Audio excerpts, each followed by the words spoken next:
Right, if everyone will retake your seats, we're ready to continue with Coach Saban.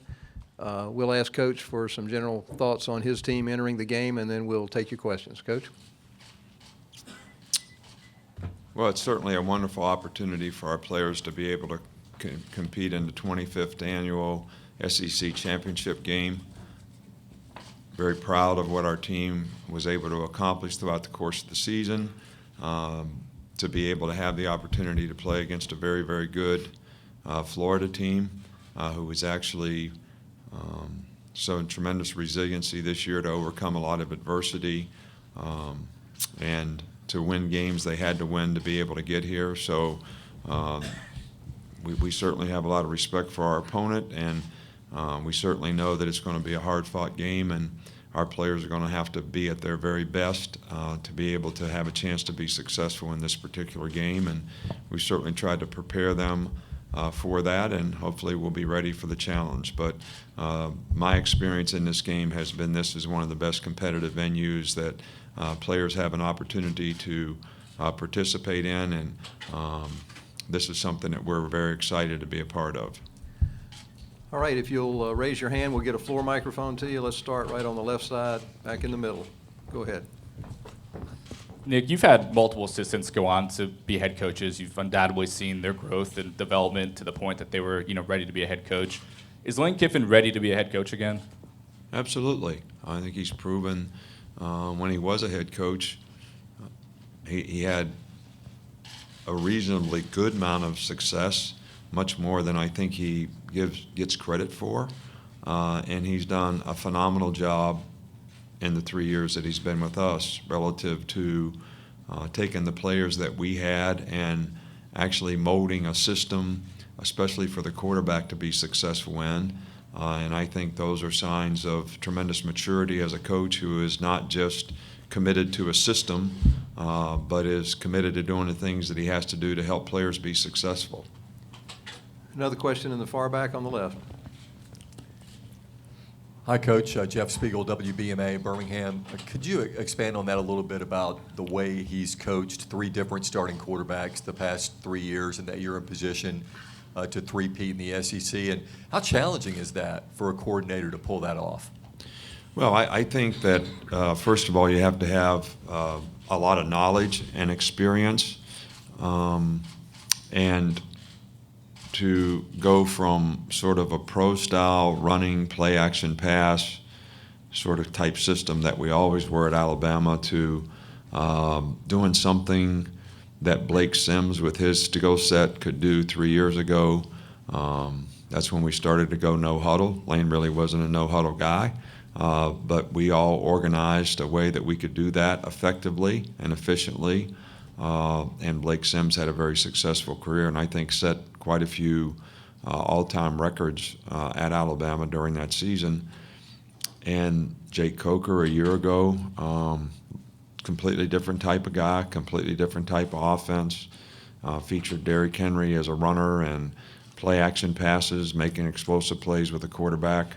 And then this year having a true freshman that we have done basically what he can do best, and he has developed so he can do more and more, and hopefully he'll continue to develop. But I think these are all signs of, a lot of guys are committed to a system, and then they need to have the players that can fit into that system to make that system work. But I think it's a true sign of a really good coach who can take the players that he has and adapt the system to make it work for them. Is there a question on the right side? Go ahead. Coach, you've talked a lot about what this game means to you, what the competition of this conference is. What do you say to people that have said that Alabama hasn't played anyone this year because the SEC is maybe down? Well, I don't say anything to them because I never heard anybody say that, but I thought the last time I looked, at least when we were going through the season, we played 6 or 7 teams this year that were in the top 20 when we played them. I think that sometimes because teams beat each other in our league, that sort of affects how they get ranked and how they get rated. I've been pleased with the way our team has played against the competition that they've played against. And I've been in this league for a long time, and I didn't think we had easier games this year than we've ever had in the past. So I don't know who the expert is. I'm sure it's somebody in your area out there that is expert to make this sort of analogy or make this sort of assumption, but it probably just is an assumption. Question on the left side, go ahead. Congratulations, Coach, on winning the SEC West over here. Don Stinson, DNA Sports Talk. What do you do to challenge your players so that they don't get complacent with so many wins? Well, I think that we always try to look forward, and players need to know they're only as good as their last play, and every player is getting evaluated on what he does next, and we try to get our players to be where their feet are. You know, do what you can affect today, whether it's a day in practice, in preparation, or it is actually a day that we're playing a game. And you know, I think we challenge our players to be all that they can be as people, as students, and as football players. And complacency is a blatant disregard for doing things correctly. And that's something that we try not to allow to happen, because I don't think that helps people be successful. But regardless of the success that we've had this season, the legacy for this team lies in what they do ahead in this next game and any opportunity they get to play beyond that. That's how this team will get remembered. And if Florida wins a championship, then that's what they'll get remembered for. And our players will have to, next year, 2 years from now, 5 years from now, when they tell their kids, we went undefeated, but we lost the SEC championship game. So if you can't look forward to that challenge, we haven't won a championship. This team hasn't won a championship, so they haven't accomplished what other teams have. So there's a lot of challenges left for this team. Question down front on the right. And Nick, when you watch Florida's defense, specifically their front seven and guys like Caleb Brantley, what do you see and how disruptive can they be up the middle? They're very disruptive, very athletic, tremendous initial quickness up front, very athletic group. Brantley's probably as good a player as anybody in college football at his position in terms of how difficult he is to block. And I think that's what makes great defensive players. I think they're very athletic. I think they run extremely well. And I think, as much as I say about the front seven, the back end is probably as good as any we played, and especially when it comes to playing man-to-man and close coverage and making it difficult, and you got to make tight throws because of the kind of coverage they play. Question on the left aisle, go ahead. Coach Nussmeier's been getting a lot of criticism in Florida because of Florida's offensive numbers. I'm just wondering, what sort of offensive coordinator was he for you, and what were your thoughts when he left to go to Michigan? Well, he did a great job for us. I mean, we had success with him as our coordinator. He's a hard worker. He's very bright. He's a good play caller. And I think that he did outstanding. And I didn't want him to leave when he left, and we were disappointed. But it was a great opportunity for him. And, you know, he's, I think, doing a good job with the players that he has right now. And when you have a lot of injuries and, you know, you don't have any consistency in the people that are playing, it makes it more difficult to be able to play with consistency. Question in the far back on the right. Hey, Coach, Paul Newberry from Associated Press. A couple of things. One, if you won't necessarily tell us, have you given any thought at all to how long you want to coach? And another question as well, you talk about keeping players. I assume, you know, keeping them focused on what's ahead is the biggest challenge as a coach. How do you do that in yourself when you've had so much success to keep striving for more? You know, the best way I can describe it is I hate to lose more than I like winning. So this next game is the game we can lose. So what we did, I'm not in love with what we did last week or the week before that or the whole season. The challenge is the next game, because that's the game we can lose. And I hate losing more than I like winning. All right, so, and my motive as a coach is to help put our players in the best possible position that they can be in to have a chance to be successful in the game. And that comes from our preparation, our teaching, our coaching, whether it's physically, psychologically, emotionally, however you want to couch it. And that's how I see my job. And I want to win for the players. I want the players to play the best. I want them to feel good and have the self-respect after the game that I played my best game. Whether we win or we lose, I did everything that I could do to make it happen. So that's kind of what my goal has always been as a coach is how can I help our players be the best that they can be as players. And now to address the other part of it, I love coaching. I love it. I've done it for a long time. I never wanted to be a coach to start with. Don James talked me into being a graduate assistant when I was coming out of college. I didn't want to do it. My wife had another year of school is the only reason I did it, and I've been doing it ever since, and I love it. But I think we all have fears sometimes. You know, you have to face your fears. When you start getting up there, you say, I wonder how long I'm going to be able to do this. I'm going to do it as long as I feel like I can do a good job of it and I'm healthy enough to do it. That's always been what I've wanted to do, and as long as I can keep doing that, I'll be happy doing it. Question on the right side on the aisle. Go ahead. This year, the Florida defense, Gary Smith from the Times Union in Jacksonville.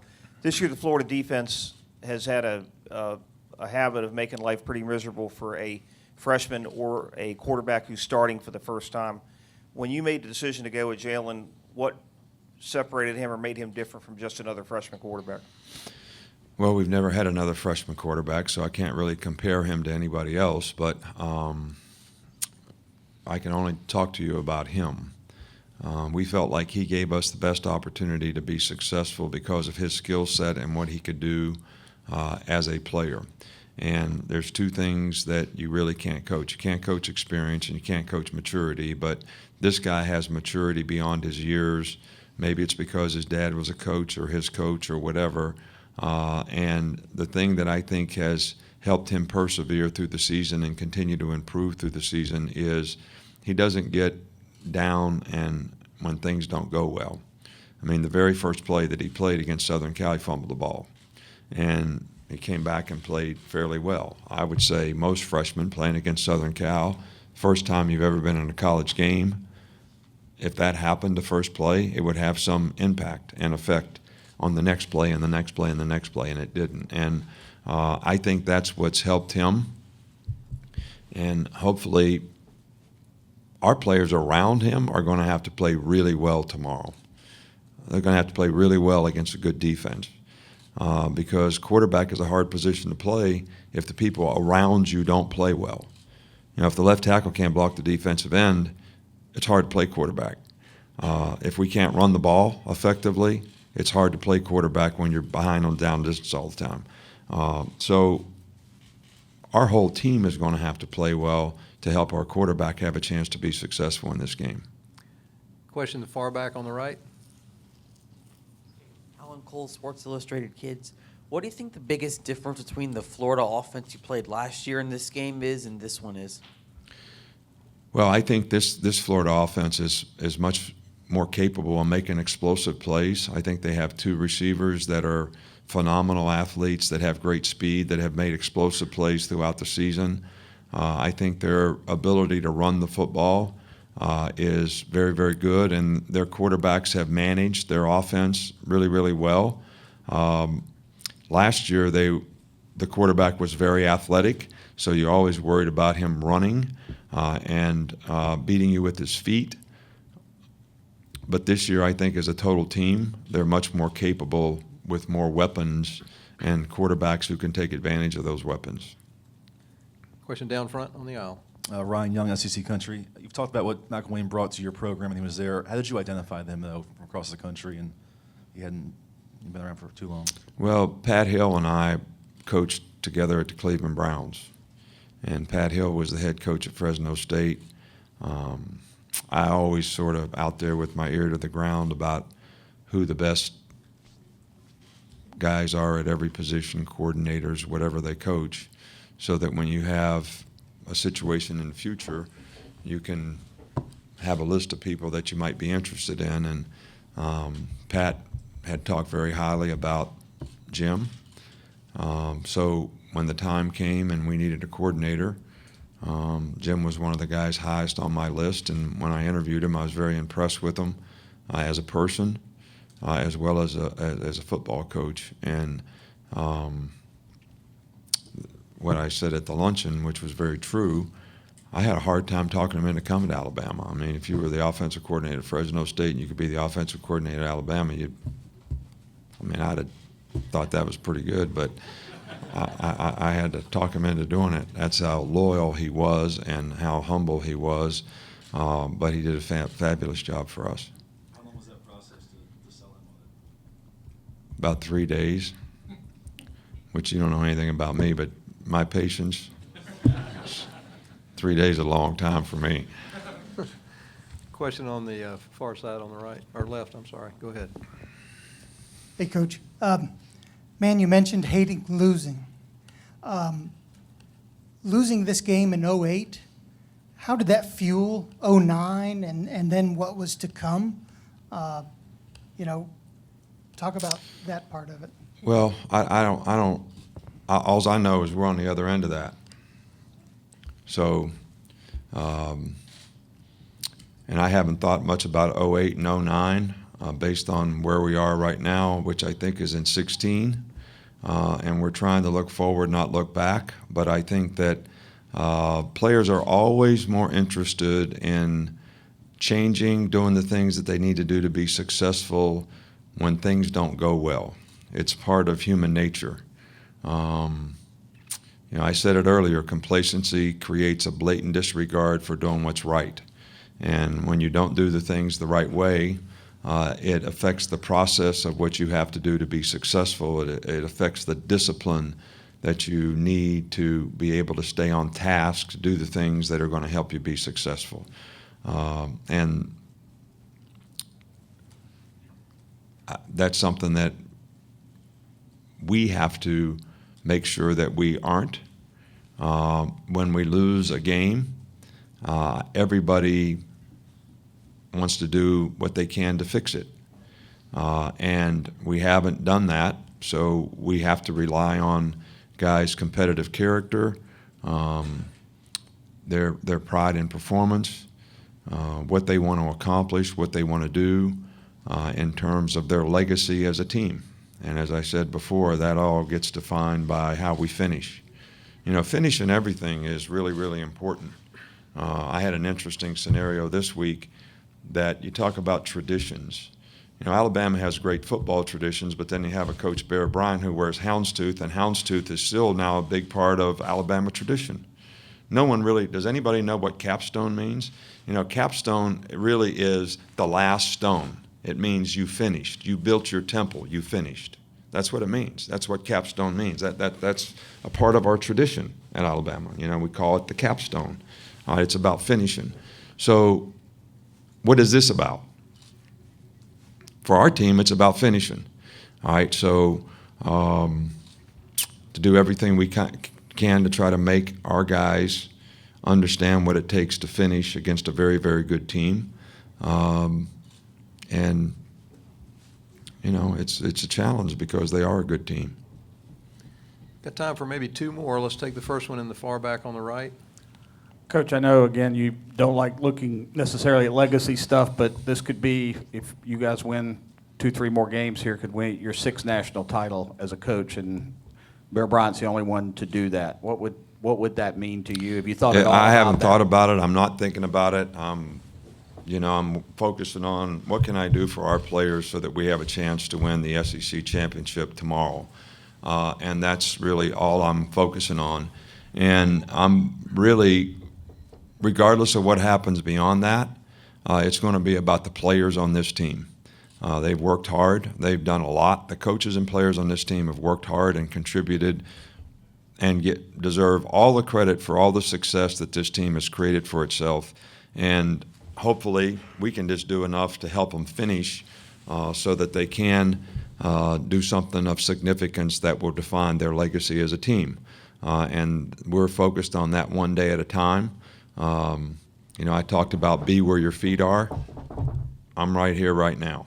All right, so this is what's important, and this is what we have to focus on. Have time for a last question, anyone?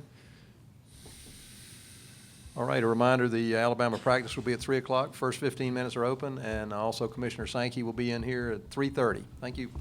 All right, thank you.